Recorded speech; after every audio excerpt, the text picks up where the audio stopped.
why is there only one girl in this group? But don't answer that yet. We'll wait until he's ready. Okay. But it's interesting because I don't know too much about you guys yet. We're good, Paul. Look at you're shocked. No, I'm not shocked. He's floored and drunk. What? Well, to ask the first question, why do we only have one lovely lady in this group? We all fell in love with her like in second grade, and we were like, well, we have to share her. That's the only way. So we're all married. No, what's it like living in Utah? And do you guys agree with what you see on Big Love? No, I mean, there's no reason why I guess Meggie's the only girl other than like she really clicked with us. Yeah, I think the most important factor in her being a part of the group is that she's an awesome producer and has like really come through on a lot of stuff, especially with the film and everything. So She's the most organized person ever, and we, the four of us, are not organized at all. And she really organizes and produces and really believes in our stuff. And like we all work together as a group really well. Yeah, I think the Lost Boys need a Wendy in general. And also her sense of humor is just as messed up as ours is. that's true. Yeah, I think that she brings a nice aspect of the creativeness to the producing that's really, really important. So it's not just like, oh, I'm a penny pincher. It's like she really brings a sort of like understanding and the sense of humor to it. And like when we're like, oh yeah, we need this thing where a pigeon explodes, she's not like, well, we can't do that because that's retarded. She's like, the pigeon needs to explode. We'll make it happen. It's not a problem.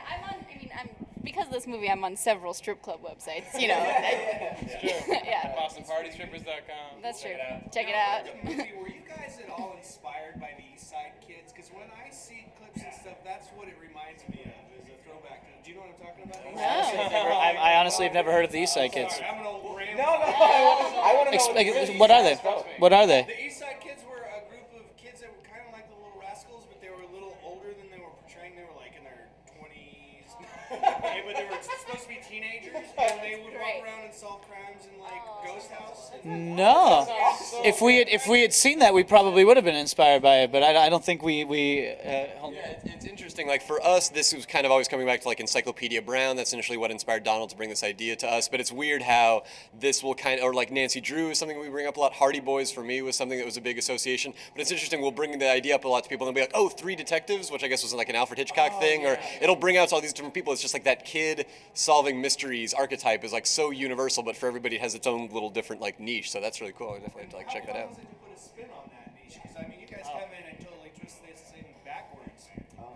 It was amazing. Actually, Donald had originally kind of like had the idea of literally doing Encyclopedia Brown grown up, and then we were going to do a movie together, and he kind of like brought it to us, and we were like, oh, dude, that's such a win. Like we just thought it was the most awesome concept ever, as far as like taking something that's so innocent and making it much grosser, basically. Well, how was, I know you probably talked about this a bunch, but how was it to turn your guys' internet comedy into a feature-length film? I mean, was that hard for you guys to get off the ground, or was it the easiest thing in the world to turn this into a movie that everybody seems to love? So It was definitely not the easiest thing in the world. No, it wasn't really easy at all. I mean, like, it's just such a different form because we all came from like a sketch comedy background, which is where the sketches come from. We also already really came from like a film background. I mean, Dominic and Dan and Meggie in particular with producing and directing and all that kind of, and writing and all that kind of stuff. So it was just a totally different skill set because with the sketches online, you're exploring this idea from 3 to 5 minutes and just sort of blowing in this crazy idea out. Whereas in the movie, you have to have these stories and these characters that will sustain themselves and an audience's attention for like 90 minutes at a time. So. Although it is interesting because like we and in so many different ways it was so different, and from a production standpoint, like we had such a bigger crew and all that stuff. But it was like I was always kind of surprised at how similar the actual kind of like creative process was, and it was just kind of like actually much closer to kind of like how I had seen this stuff in my head. And in that regard, it was actually like it was very helpful to having done all this stuff on the shorts, and it was just kind of like, oh, now we actually have resources. now, what are your roles individually in this group? Because I mean, 5 people all at once doing something cohesive, and to have it come out as perfect business must be a hard road. Well, that's kind of what I think kind of like makes us a little bit unique, I guess, as a group, is the fact that we all do have very, very distinct roles. These 3 are the actors and also wrote the screenplay, and then I've directed and edited. Meggie was the producer, but DC also did the art direction. Donald actually composed the score, and so we were yeah, that's like we. Oh, sorry. No, yeah. No, I completely agree. I think one thing is that we're very special because we agree on a lot.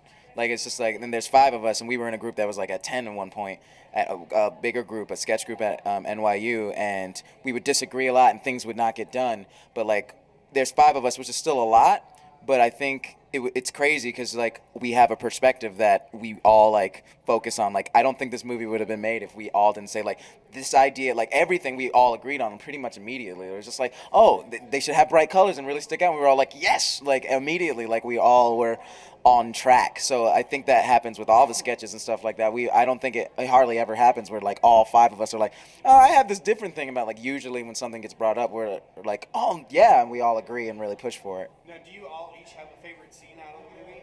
Oh Yeah. Can you talk about that? And for fans who aren't familiar with you guys, give them a taste of what this movie is and what it's about. And what Sure. They can expect. Well, my favorite scene would be, there's a baseball scene. There's a scene where they fight on a baseball field, and I love that scene because, like, first of all, I think it's got the right amount of comedy in it, but also it's something that you wouldn't see on our online stuff because it's very. I think like it's the crux of the story. It's like it's the part where like the shit hits the fan and it's real for a second, and like I think that's like something that we could have only done in this movie. I don't think we could have ever done anything like that online in a 5-minute thing where people are like, I really care about these guys. Like, you're not going to care about Jerry, you know, shitting himself, or like, which is an online sketch we have. But yeah, I love that scene. Yeah.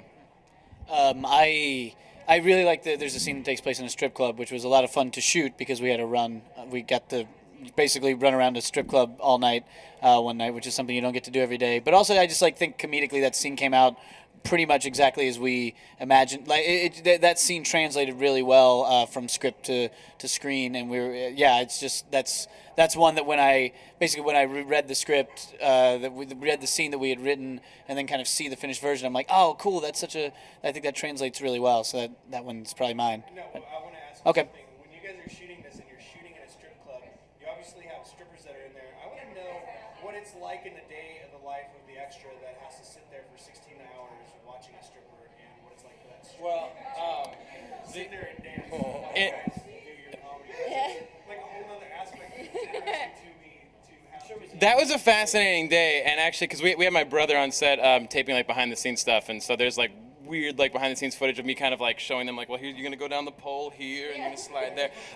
But yeah, actually the extras we had in that scene. Also, a lot of the extras were crew members. Yeah. Exactly what I was about to say. They were like, I'll do it. Yeah. I'll sit. Yeah. I'll be a strip patron. The grips were all like, we'll be extras in the strip club if we can wear sunglasses. And I was like, Yeah. And so like they all kind of sitting there like putting money up, and they had a blast. The was extras, fun but it was times. all just crew members. Because Part of the a few friends. couple of friends, yeah, but because like but the idea was that it was supposed to kind of like take place during the day, and there wasn't supposed to be that many people in there. So And they're all wearing sunglasses, so it all looks like they're about to do a sting operation at any time, and they're the only patrons in the strip club, which is really sad when you think about it. our favorite thing to do in that when we watch that scene is to like pay attention to the extras in the background and what they're doing, and like apply little kind of like logic to all their little like hand motions and stuff like that, because it's so weird. As far as the strippers are concerned, it was probably the weirdest gig they've ever had. Like it was just Actual strippers. They were actual strippers. they're professional and. Yeah, in fact, I said, because there was one scene where I needed one of the characters to kind of like go up, and as I put it, I was like, well, the guy, he's gonna kind of like disrespect you a little bit, maybe kind of like touch you, whatever. And she was like, okay, no biting though. I was like, this is the weirdest moment of my life. We had no biting planned. That was way No far. one's gonna bite her. I didn't even know how to respond to that. We used our creative process. We wrote the biting scene, which I find We cut it. It is definitely strange. She's wrapping us up. One last thing. When is this film gonna come out?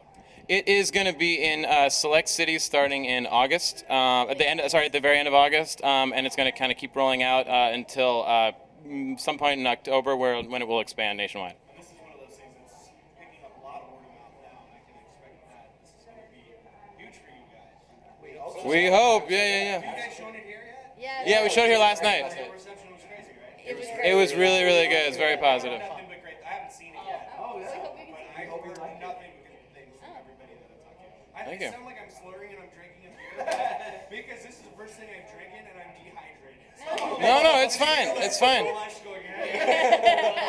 You made a good choice during your dehydration. It was just like, It's a solid. It just slides off the chair. I know, so